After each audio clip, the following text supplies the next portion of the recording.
The greatest gift to mankind is not actually the gift of sight, it's the gift of vision.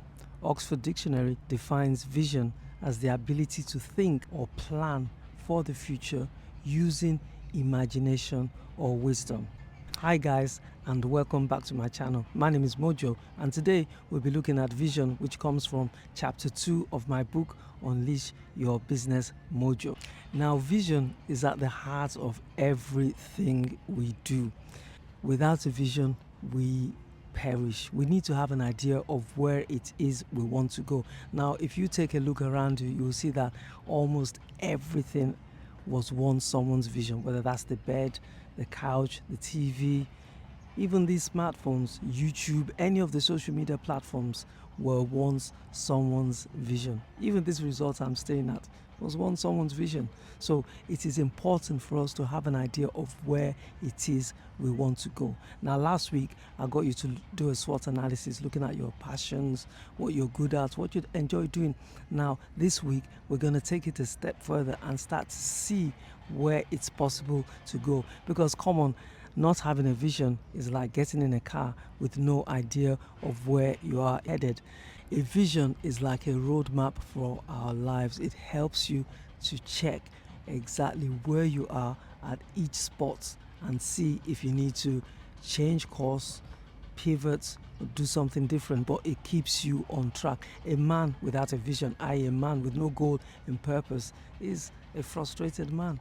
And when we're talking about vision here, it's good to include others or try to leave a legacy. And as Kalu Ndukwe Kalu said, the things you do for yourself are gone when you are gone, but the things you do for others remain as your legacy. So what legacy are you planning to leave? Having a vision statement is so important because it guides your organization, your business. It helps you to make sure that you stay on course. So here are some of the companies we know and their vision. So if you look at Walt Disney, their vision was to make people happy. And you know what extent they went to make sure that happened? Of course, we all know results like Walt Disney's would have food, and what does food attract? It attracts rats. And to ensure that their customers had a great experience, they had feral cats every night. The feral cats were let loose and they went to catch all these rats, and that's how far they go. And if we look at Nike, so their vision was to crush Adidas. Would you say they've succeeded?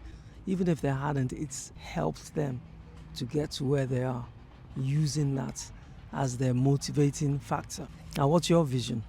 Now, I'm going to take you through an exercise which I get my clients to do, and this is trying to look backwards. Yes, so take a sheet of paper, and what you're going to do now is imagine yourself at 90 years old. Yes, 90.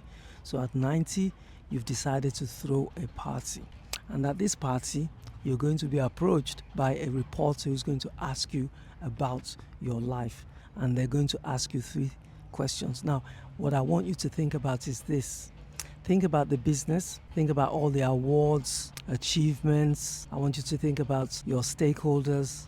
What I want you to do is dream big, paint that vision, picture of how successful you want your business to be, and also those things that you want to have achieved through your business. And I want you to now answer these 3 questions. The first one is, what goals have you been able to fulfill due to the success of this business?